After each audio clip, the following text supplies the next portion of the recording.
Hello, and welcome to the Doncast, the podcast that gives you an insight into the world of rugby in the Championship and Doncaster nights, and just in rugby in general. The point of this podcast is to give you an insight into the lives of the players who play in the Championship and show you that they are just like you and I. Question for all of you, I guess. Given how performances have been, as I say, not always been the best, what, as coaches, if these were your players, what would you say to them? What if they were in our situation? I think a lot of the same messages that we're getting from our coaches now, like we've got to trust the process, and sometimes you follow the process that you've been given, and that doesn't automatically mean you're going to win. Like, as we said, like momentum in sport, like little 1%ers dictate whether you win the game, and then you come in on a Monday and everyone's patting each other on the back and really positive, or you lose the game and almost everything's doom and gloom and those sort of things. So I think we've got to do what we do here. Regardless of the result, you come in on a Monday, you review it, you preview the next team, and you just try and improve every single day. And it sounds boring and cliche and stuff, but that's our job, and that's how you got to do it. So if the other lads are in our position, you just got to back what you're doing. And I think we all do believe that the club, we're going in the right direction. It's just took a bit longer than we want to, and we just got to believe it's going to happen the next week, the next day, and then keep on going like that. Just add on to that, I think you just start from zero every week. Win or lose, you review it the same. There's always things you can improve on, but then you've got to be the energy driver as well. Especially as a coach, I've noticed you've got to be, a lot of these boys, especially the ones we're coaching, they come from work and this is their hobby. So you've got to be the energy driver. You've got to make it that balance of fun, and some of them get paid to do it as well. So you've got to find that fun, but also it's fun to win as well. So they've got to understand that. So that's the balance that's the sort of fine, because when I first started coaching, I thought maybe I was being a bit too professional and pointing it on them, and actually I'm like, these blokes have been working all day. They're coming here it's their escape from their life. So yeah, big time. No, that's very true. So bygones being bygones with the past fixtures, looking at the three coming up in this Prem Cup run, got Newcastle here at home on the 1st of February. Still having a tough time in the Premiership, but they're still getting decent results. They're playing a good level of rugby and a good brand of rugby as well. How do you think we're going to fare this weekend? I know. Do you know what I mean? The group of lads that we've got, the coaching staff, and the environment that we've got. There's not a shadow a shadow of doubt in my mind that everyone will give everything in every game. Like, it's not. I think we'll be there. We're 100% committed as a group to do the best that we physically can every single week. There's never. Sometimes I look and go, nobody's intentionally missing a tackle. Nobody's intentionally, do you know what I mean, not doing something that they should do. Everyone wants to play the best that they physically can. And Newcastle are going to come in firing. We know that. Do you know what I mean? We know that they're going to be coming in and wanting to take our heads off, and I think this group relishes that. Will relish that, and we will hopefully match their level and probably hopefully go ahead of that, and we'll come out on top. And then weekend after that, well, on the Friday night, we've been allocated a slot on TNT Sport for a live game, which is also going to be streamed at Castle Park, should you want to come and watch. Sale obviously having a good season again as well. Do you think there'll be any added pressure on some of the players for being on telly, and they'll be wanting to put their mark on it? I would say no. I think the next few teams we play are very similar, all northern, all pride themselves on being physical, big set piece team, and similar to us really. Yeah. So it ties in well. We've just got to crack on with what we're doing. But I don't think it, personally for me, it wouldn't. But I don't think it would affect anyone really. Everyone has their own preparation. Everyone prepares well. So I think with TV games as well, I think a lot of it is in the hype or in the build-up of it. Yeah. So I think you probably do get a little bit, maybe potentially a little bit more nerves, but by the time you made your first tackle, first scrum, first carry, you then the beauty of rugby and the way that we play is that we're into that structure, and then you're not thinking, oh God, is a camera on me? Yeah. oh God, I need to breathe in because I'm looking a bit doughy in this shirt or anything like that. Like you think, do you know what I mean? Like that, do you know what I mean? That all goes out the window. Like from that, and you're just thinking, process. What's my job here? Whether that's a scrum, do you know what I mean? Whether that's catching a ball, a high ball for Mal, or because that's all Mal does, I think, something like that, and run fast. I don't even run that fast. But do you know what I mean? Like then you go into your process, and it becomes that what you've done repped 1,000 times, and it's just following that and doing that to the best of your ability. I think. Yeah. I think it's excitement. Like Yeah. like these two, obviously, Thiede played at Bristol for a while, and Jonesy, Sale, and Scarlett, and every other team in the world, haven't they? Yeah. But they've probably played on television quite a lot, so for them it's kind of going for it. Like myself, being a champ warrior for a long time, so not as many TV games and that sort of thing. So I think you just got to use it as a positive. It's exciting. You know, your family, your loved ones, your friends get to see you, and you're excited about it. Maybe a little bit nervous, like Lou says at the start, and then you get into the game and it's just doing what you do every week, innit? I'm just going to go back quickly to talking about speed and Mal's. You know, you saying that Mal runs quick. Who do you think is the quickest in the team, Me. other than Jordan? I know that Jordan's rapid, but I'll follow. Calv. What distance? Calvin. Buffet's open. Calv's the fastest. okay, let's say on like 60 meters, who do you think out of the team is going to win that? We'll take Jordan out of the equation. Yeah, I mean, Jordan smokes everyone and everything. Like, Yeah. he's... I don't know. Yeah, like, Skid. I think there's a few of us that are all kind of the same speed. Yeah. Because Toulouse's acceleration, obviously, like when he does, when Toulouse does like a sidestep or something, when he bounces off his foot and he'll just fly and he'll just like, you can't really be stopped. yeah, but it's silly, isn't it? It is a bit mental, but you know there are other like maybe some players that you know have got a bit of secret speed. I think you know, like some of the back rowers, they can move. Like Smeets. Reese can go. Those sort of fellas. I don't know who it would be, to be honest. I think it'd be like a close race. I think Jordan would just be like Usain Bolt in that Olympics where he's just running and all the rest of them are going for second and third place. I think it'd be like that, to be honest. Yeah, because It definitely won't be either of these two, though, I can tell you that.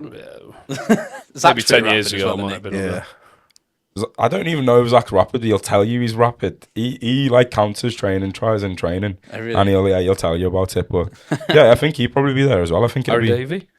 Yeah. Yeah, Harry, yeah. I don't even know, to be honest. I can't even give you that answer. But I think it'd be close for second place. Yeah, Jordan just smoked. Yeah, Jordan everybody, win, Yeah. And then back to the upcoming games, finishing off the Prem Cup run, welcoming Coldy back to the ground, which will be, I think, it'll be the third time this season out of 4. So hopefully make it 3 from 3. But that's your neck of the woods as well, isn't it? I North played for Wales. Coldy as well. Was another one. Oh, there you go. Yeah. you get about, don't you? Yeah. Um, Good club. I wish I lived in Coldy, to be honest. I live in the other side of the water. But yeah, it's good to hear some familiar accents. And Yes, kid. they've got like a few lads who give you a bit of stick, and it's brilliant to hear some of the stuff that Jonesy's mate comes out with. He's brilliant. He's good crack, isn't he? Yeah, there's a couple of boys we know there. They're always...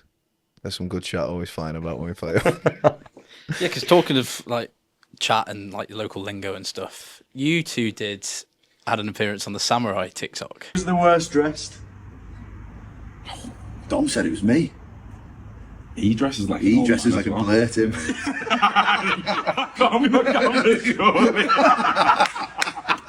Because this is something that has been talked about in every podcast, is fashion sense. And undoubtedly, Lewis, you have been ranked worst fashion sense in the club. How? It's mainly I only that. wear coaching It's kit. impossible. I don't have any of my own clothes. I just Hey, get changed from one does have one that. No, set of them kit to another. t-shirts you've got. You've tried to get me True the Classic. muscle True t-shirts. Classic. If you want to sponsor me, then that would be brilliant. So, they are really good t-shirts though, because they're tight on the arms and like He's all right tried on the selling me chest, these and they're like t-shirts. baggy on the belly. They Perfect. good. Yeah, you'd look good in one actually. I reckon. Do you want me to sort you out with one? I'd love to, yeah. Yeah, I'll get you one. Thank you. Yeah. You two came out and said that I've got the worst fashion sense and called me a blurt, if I'm not mistaken. It's heavy, that. It's proper heavy. So I'd agree. Thiede's got to be up there, worst fashion sense. He has an Adidas trackie that he likes to wear, like a beige number. Problem is, Colour when you're a dad, And yeah, fashion becomes less a priority, doesn't it, Thiede? Yeah, I'm going more for functionality over Yeah. style. comfort. Yeah. Comfort, yeah. And that's what I said about you in the last podcast is that you've got dad fashion. You've started this, haven't you? Yeah, I You did. brought this upon yourself, haven't you, really? I mean, yeah, my fault for asking the wrong questions, I Yeah. guess. But What I'd say about your fashion, Dom, is what you're like early 20s. yeah, You do dress like you're about 40 years old. And it's tough, isn't it? Like, Yeah, it's not well, I nice mean- to be told you've not got nice fashion, is it? Yeah, how do you like it? and I just thought to make the comment, and me and Jonesy, we were truthful on that samurai thing, weren't we? And I just think you can like spice her up a little bit. Did you get anything nice in Dubai? I've seen you been on holiday to Dubai. Well, yeah, you went on holiday, didn't you? You didn't mention Yeah, I that on did. your list Yeah. of things, did you? You go on holiday Yeah, to Dubai. I Did you get anything nice? I came back with a sprained ankle. That was about it. What happened? Leaving a concert and then just Hard life. running, running across a patch of grass and just rolled my ankle. And then I was in You being Cardiff. chased? Skipping. No, just skipping, having the greatest time ever. Yeah. And then I was in Cardiff last weekend, and And everywhere, this kid, isn't he? and then I sprained it again. So What were you doing in Cardiff? it was one of my friend's birthdays, so we went down for a little celebration and had a night out and stuff. And then, on my way home, decided, it'll be quicker for a run home in the rain, and just went over on it again. So we haven't got one of the biggest squads in the champ, which is common knowledge. But there are unfortunately a few injuries flying around. Yeah. How does that kind of affect day-to-day training with like integrating players into position when and if injuries are cropping up, then obviously the team week on weekend is changing too. So how does it, as I say, how does it affect day-to-day training? Someone like me and Jones, we only have one specific role, one specific position, so you're not going to ask. It's tricky for the other boys. So like some of the back rowers or second rowers that potentially might, if there's a question mark over somebody, they could potentially be covering 4 different positions. Do you know what I mean? Yeah. So like that's when it's tough for those boys. But then, like we say, it's our job. So to be able to know each specific positions, detailing, phase play, line out, scrums, it's a lot of work. But I mean, that's what we're paid to do. The only good thing about having a small squad is everyone's very close. I guess when you've got squads like Bristol, Bath, who have got They've all got their cliques. They got- whereas yeah. here, everybody's yeah, mates with we're all everybody. good Yeah. mates. You're with each other all the time. Spends Yeah. all day with me. Like all day. I spend all day with him, and then he'll ring me when we're not together. So Yeah, it's just like weird. It's like we can have a load of coaching conversations probably in work, but it just happens to be when Thiede's actually being a father to his kids, I have to ask him something like pressing and call him.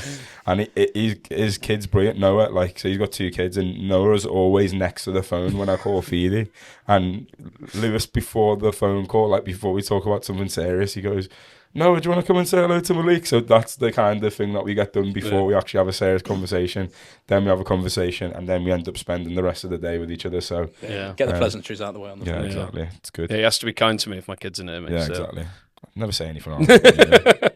So we've got a long break for the knockout rounds to happen for the Prem Cup. So last game will be, as I say, Coldy, 15th of Feb, and then not back playing or back to the schedule until the 22nd of March against Ealing. Obviously, still every chance that we can qualify for the next round of the Prem Cup. Do you know if there's any? I've heard that there might be some friendlies being played in between that time, though, just to keep skills going and competitive edge. Can you share anything, or is it still under wraps? I imagine.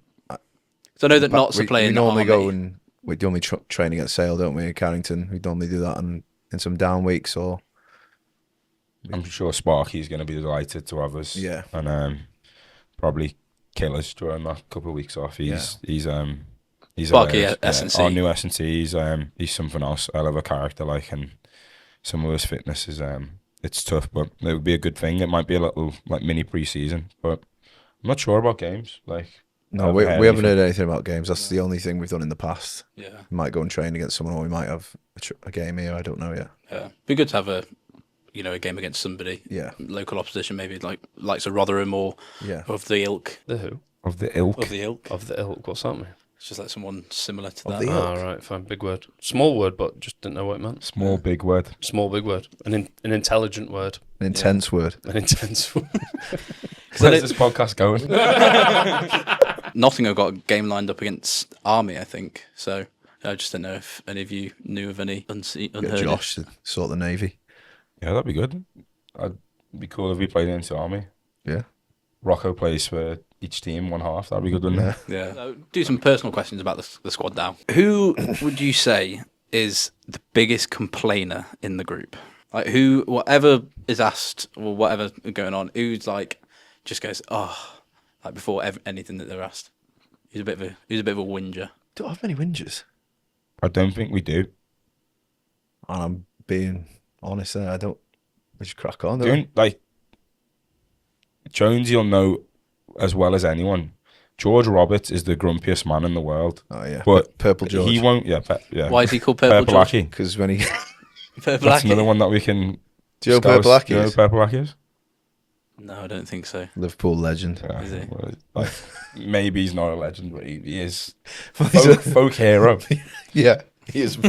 Yeah. Maybe we Google can't. Purple Aki after this. Okay, Yeah. Purple Aki. Yeah. Maybe not a legend. Yeah. Yeah, so George is like the grumpiest, but George knows he's grumpy, but he doesn't complain about much really. I don't think we do have any complainers, do we? If George has an opinion, you cannot change it. He's a stubborn man, but Chio's absolutely hilarious because he knows. Like, probably the who he funniest is, man and in the he's club, though. he's so funny. You Yeah. think he's the funniest? Do you think in the squad? I think Nah, Jonesy, Jonesy would be Jonesy's funny, the Jonesy. funniest. Yeah, Rocco's up there as well. Rocco's a big kid. Yeah. Like he's very funny. Dolly is funny because he just He just takes the mick savagely out. abuses everyone. Yeah. It's ridiculous. I've But bought a couple of strays from Dol now and again. Mhm. He is relentless. what did he give you a stick for? Give you a spray, did he? Dress sense. Yeah, no, it wasn't my dress sense, actually. It was He should have done. you guys Bring got it that back ping up. pong table, haven't you? And he's Oh, you left it out, didn't you? no. You guys got told to put it away, and it got landed on me for some reason. But anyway, that's a story for a different day. Didn't like that, did he? Yeah, you got proper defensive. Whoa. One of the trouble. best times I've had this year in our changing room. Connor had his speaker on and he was just playing instrumental music from different films, and Jones, like, if we could have a segment on just Jonesy doing that, like, would be the most incredible thing. It's a bit of a weird one, but yeah, like, best moment this year. He In knows the changing every rooms. movie. Every single movie. It's I've got ridiculous. good. I've got good movie knowledge. Yeah, ask him about a quote name a movie, and I bet he can No, quote. you're from putting it. me under pressure now. I do well under pressure. Don't do well under pressure. No, I need my comfort with my changing Gladiator. room. We should have done it in my changing room. Gladiator. What? Yeah, so a lot of the squad have wives, girlfriends, and such. Yeah. Who do you think is the best at meeting parents? Like, who do you think went to their missus's house and was just great first impression? Smeets. Smeets because he's rich. Yeah. Just walks in the door and they go, yeah, he's all right. Yeah, he's just like, kiss my ring. Like, it Literally. doesn't. It doesn't. I don't know if it's where you're going with the question, but I don't. No, have, not going I don't anywhere have a with the question. sister, but if Yeah. I'd assume if someone was to meet the parents, and if I had a sister, the one person in this club that I would be so happy to be my brother-in-law would be Connor Davidson. He is the nicest Yeah. human Oh, yeah. being in the world. Yeah. So I don't know if that's where you're going with your question, That is basically. but I'm going to say Connor And he's Davidson. single. He Yeah, is he's single as well. Yeah. Ladies of We're doing it. Doncaster Yeah. or South Yorkshire, Or Australia. Rotherham, Or Sheffield, Australia. surrounding areas. Yeah. Australia. Connor Yeah, he can travel, and he's I thought you were going He's to a say lovely me lad. just to bring me Absolutely in the not. family. And he owns a business. Just so you could spend more time He owns a with business, doesn't he, He's man? on about business, does he? Yeah, I've heard he What owns a business business. is that? What business is that? Oh, I've heard it's a delicious coffee. Speciality coffee. Yeah, called Serving- Cam Coffee. Serving South Yorkshire, Cam Do Coffee. you know about Cam Coffee? I might have heard of Cam Go, Coffee. go on, Mal. Elaborate on Cam Coffee for us. Funny, like we made a little segue to Cam Coffee, isn't it? Can we have like a Cam Coffee like thing here? Is that possible? Yeah. Looking for us to interrupt this episode of the Doncast, but I've got an opportunity to share with you for sponsorship. The Doncast are looking for a sponsor, and in doing so, will give you the benefits of having your logo in the top corner of each video from here on out. and also a 30-second time window to share and advertise your business. So if this is something that interests you, then please contact the details below and we'll be in touch with you very soon. Thank you very much and enjoy the rest of the So episode. Cam Coffee, Connor, AJ, who was with us last year, he's now in Australia actually, and myself, we have a coffee van that's at games. I'm sure you've seen it. If not, come over. We're near the change rooms, and we serve specialty coffee.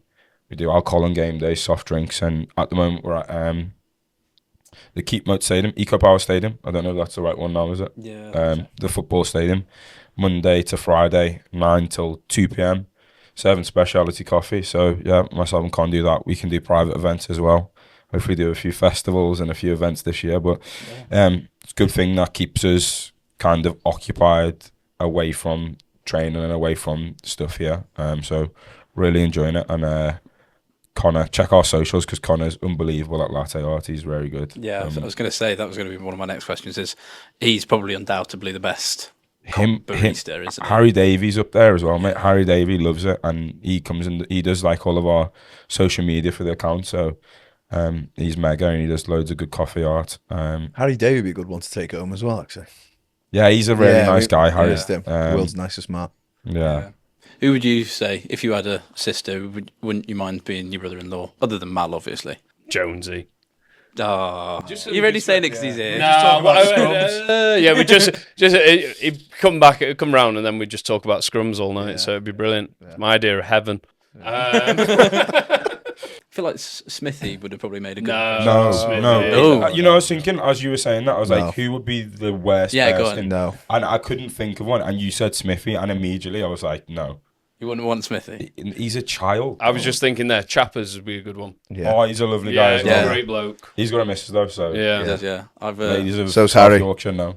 Yeah. Harry has got a missus as well, Chloe. She's lovely. Big supporter of Cam Coffee. Yeah. Segue back to Cam Coffee. If it could come There back. we go. Who do you think, Scott? Who's the biggest space cadet in the club? Jordan's got to be up there. Jordan Olafella has got. Yeah, but he comes out with some nuggets of knowledge. No, because he is like Jordan. So we in pre-season we have our wellness where we kind of say how our body's feeling, how we slept, if you got any illnesses, all that type of stuff. And then at the bottom there used to be like an additional comments bit where you could kind of put like our tight hamstring or this is feeling this. George used to put like an animal fact every single day. Like he has got the most. I got time for that. I wasn't expecting that. Ridiculous. He You got the most ridiculous animal knowledge ever. And Adam used to come to me. The S&T who now went to say, used to come to me every day, and he was like, "Jordan's just put another animal fact down on his wellness." So he is honestly a space cadet, but like just got a real niche for animals and that. Yeah. He's a weirdo. Love him though. He's class. Yeah, he's a lovely lad. Go What's kind of like the best chat that you've heard in a scrum? Because like there's some funny bits that come out from like oppositions or something, but like what's a really like GA. Do you know what that means? No. So it's like gentleman's agreement. So like some people would go GA because they don't want you to hit them very hard. Right. And you get a lot of people, Gibbo, who's at Hartbury, before every time, like when we used to be at Ealing, we played at Ealing together, but when he was at Hartbury, I didn't play in the Hartbury game. He messaged me being like, GA? And I was just like, no, not a chance. But I've also known him say to players, oh, GA, and he'll come to me when I was at Ealing on, I texted him and said, GA, and he said, yeah, definitely. He's like, I'm going to hit him as hard as I can for this scrum. Yeah. So yeah, to never trust a GA. Never trusted GA. Charlie Beckett used to like. Oh, he used heinous. to have. He was like a Wikipedia of champ rugby players. He would know your stats. He'd know how many games you played. He'd know everything about you. So I remember him. I don't know what prop it was, but it's like a prop who was at academy for maybe like 5 or 6 years and at like a Prem team and only played once or twice. And Charlie just started telling this guy about all of his stats before the scrum and that. And this guy was like giving it big uns before, and then after we just like Charlie just stripped him down. And I don't even think that's good chat. That was just pretty much abuse. Just factual. Just factual stats, abuse. and the guy was like folded into the scrum. It was like No matter what, just getting in his head nonetheless. But Yeah. Bobby Dewey loves to give out abuse. Used to abuses me, not in a bad way, because Whoa. But like, my best response is just, Shut up, friend, the show. yeah, I've been abused. I've been abused by Bobby Dewey. Someone give Lewis some help, please. Yeah, can someone put an arm around me? I'm feeling a bit. You need help, blink twice. Yeah, but the best comeback is I just call him a loser, and he normally just goes, "Yeah, you're right," and then that's it. But yeah, I love a chippy. What's your chippy order, Dom? Yeah, what's your favourite chippy and Donny? Me and Jonesy want to do a tour of chippies. Top and Donny. 20 chippies of Donny, me and Thiede. Yeah. Gonna do. What? No, Could we he doesn't know the top 20 and Donny though. Top but 10. I'm very interested to see what your chippy order would be. My chippy order: battered sausage, portion of chips. Yeah, battered sausage, portion of Do you chips. wait with the battered sausage though while everything else is cooking? Do you have a bad sausage? I don't know who would do that. Ask him for a friend. Yes, battered sausage. No, my missus doesn't know about that. Which is about to find out. While he waits for the rest of it. I know he's cold. No, it does happen. Yeah. Go on then, Don. So we got battered sausage, portion of chips, Curry That's sauce a nice start. Curry What you having sauce, for the rest? and mushy peas. What drink you going for, lad? and you're not getting like a pie or like Dr. like Pepper. like any fish or something. I sometimes switch it up and go for battered haddock. What drink you going for? Yeah. Dandelion and burdock. That is a proper chippy drink. Yeah. that is. Heavy, that. Proper heavy cream soda and dandelion and burdock. Yes, good. What's he having for the main? Go on, Yeah. what's your chippy order then? How How long have we got? How long have we got here? No, mine's not that bad. Go on. I'd have a bad sausage while away, but that doesn't count because it Doesn't isn't. count. I thought of him standing there. Just chewing on the back. Bad sausage while Just eating away. it like a lollipop, just in the wrapper. Yeah, like. no, in the wrapper. I get it open. Salt and vinegar. Yeah. Then I'd get large chips, bread cake, large cod, curry sauce, and then that's probably it. Do you like a Yeah. chip Nice. butty?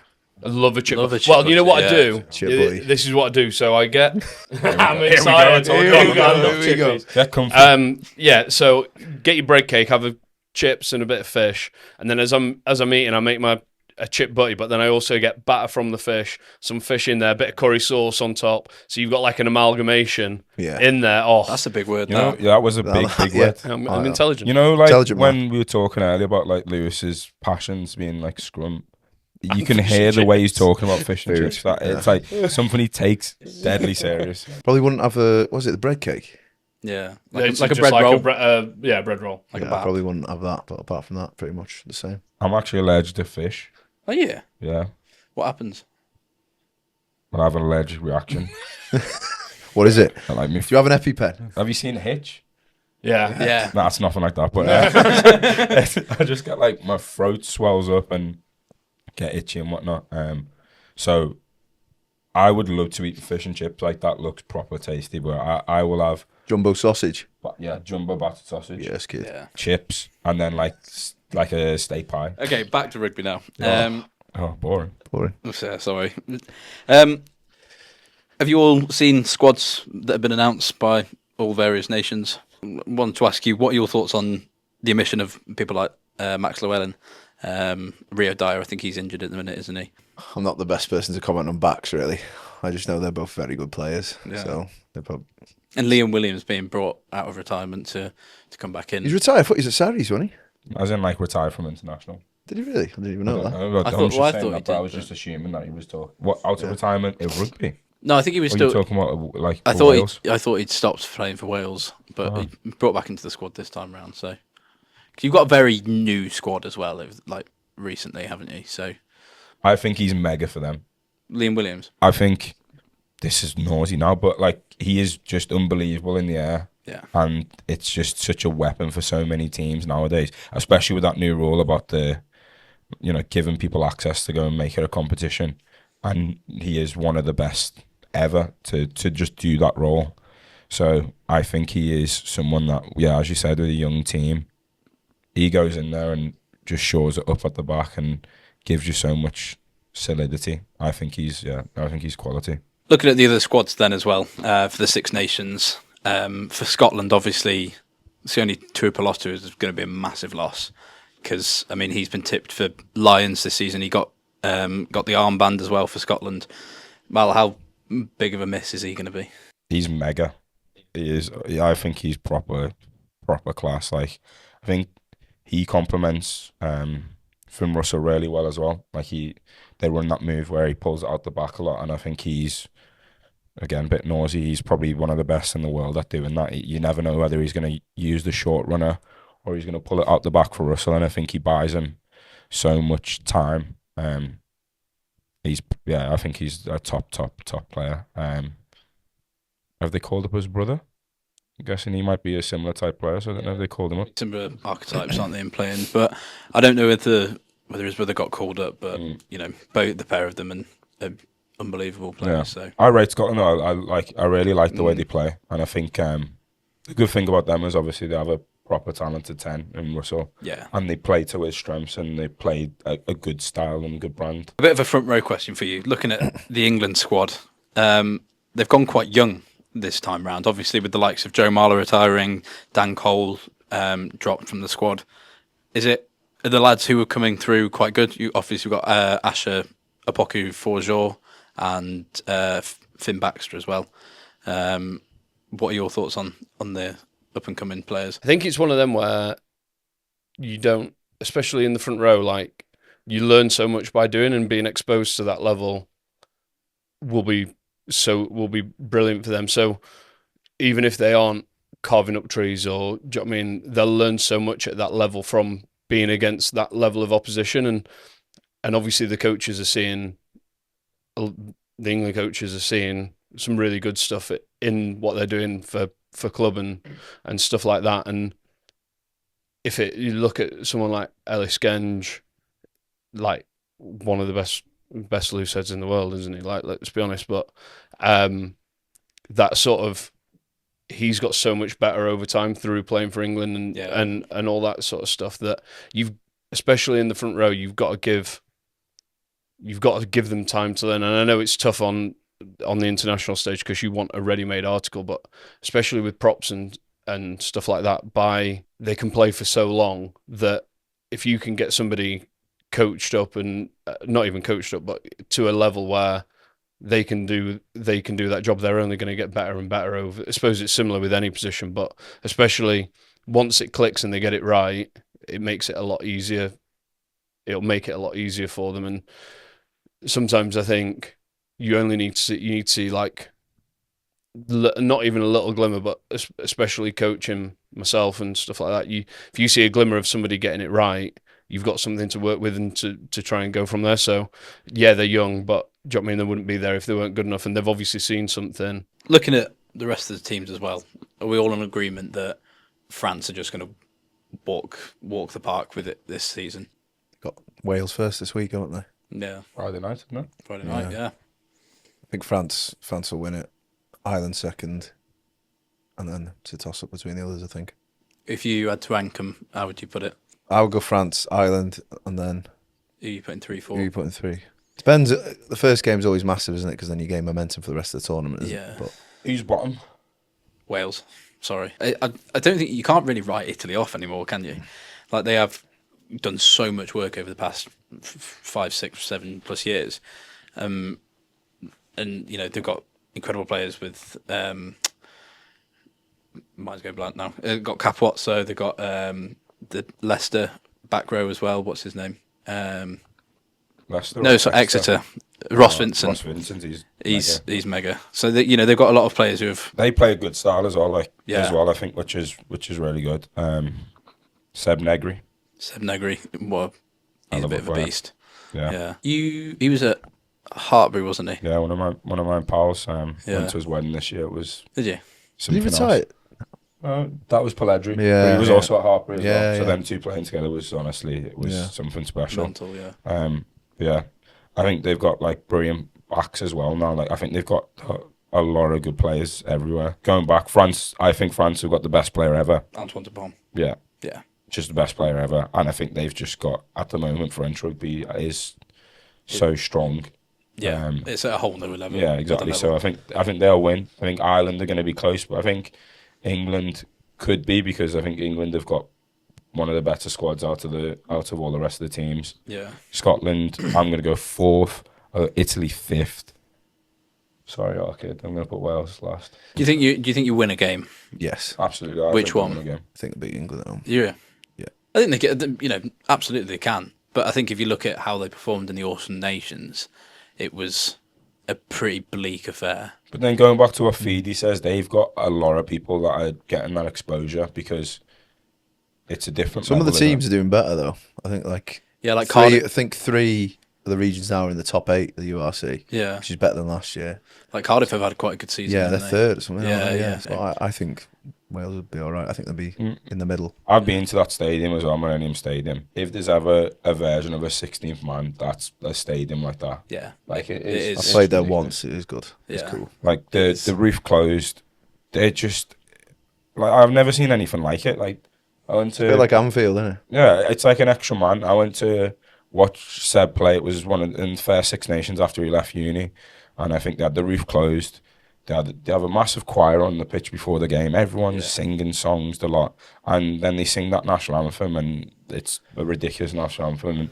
And honestly, like I think when you get behind the team, it's such a hard place to play for And anyone. you know from going to uni, that's a massive day out, isn't it? It's so good. And like you say, listen to the national anthem. I mean, God Save the King. I'm all for it. I think it's one of the worst national anthems in the world, but it's got absolutely nothing on the Welsh national anthem. Well, I had the Italian national anthem and the Welsh national anthem that day, and like you're talking, Yeah. they're Yeah. up there Too with national. massive. Saying that France is good they're, as well. they're all pretty good, to be fair. Yeah. It is just England's that is the worst one ever. Like, I like English national anthem. I think Proper. I think it should be Jerusalem. No. But it's not like It would what I psych think. you What up so I think much what more. Dom's saying is it's not like one that everyone can get behind. Like the Argentinian one, they're all crying. The Italian one, they're all going for it. You can't really go for it. Yeah, you can. It's not this. I don't think It's it's just the so same. monotone as well. Like it's just Sing the national anthem now. That'd be great for the pod. That wouldn't it? No. Absolutely not. Yeah. Scotland's good national anthem. love that national anthem. They yeah. go for it as well. Bagpipes going, and then the bit where the music stops. I think that's mega at Murrayfield. at Murrayfield with that's the good. got the little piper on the stadium Yeah, roof as on well. the roof. Yeah, Yeah. find someone and we're all good with that. Yeah, Nah, England will win. You reckon England the win? Patriot. Yeah, England will win. Here's a question though: is Antoine Dupont the best player ever? Can't scrum, can he? Well, who's the best player ever if he's not? The best scrummager ever. Yeah, the Well, scrummage we'll round. Now go- we're we'll into go it. best player ever, and then the best prop ever, because like hookers don't really count, do they?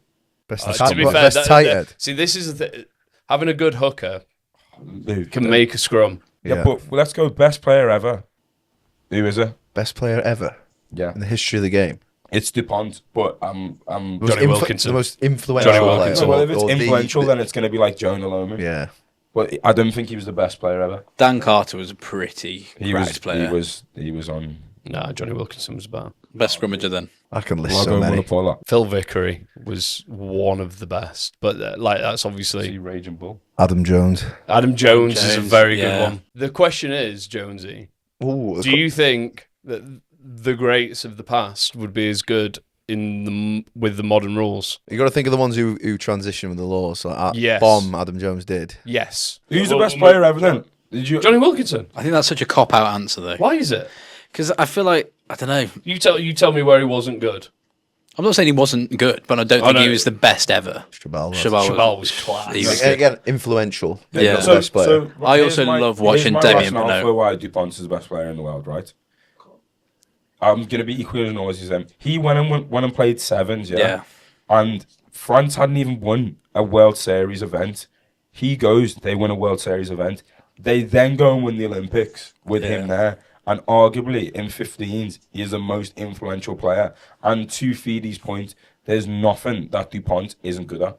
You could put him at 9, 10, 12, 13. He You could put him. He You could probably put him in. play prop if he needed to. He's that talented. You could have a He's got- shift at He's hooker. unbelievable. He's obviously very good, but he's also got a monster pack to like. But it's not about like why I don't think it is like. It's easy to be good when you dominate in scrums and line out some mauls. Well, on that note, it's time to wrap up this month's episode of the Doncast. Thank you very much, Joe, Mal, and Lewis for joining us on this episode.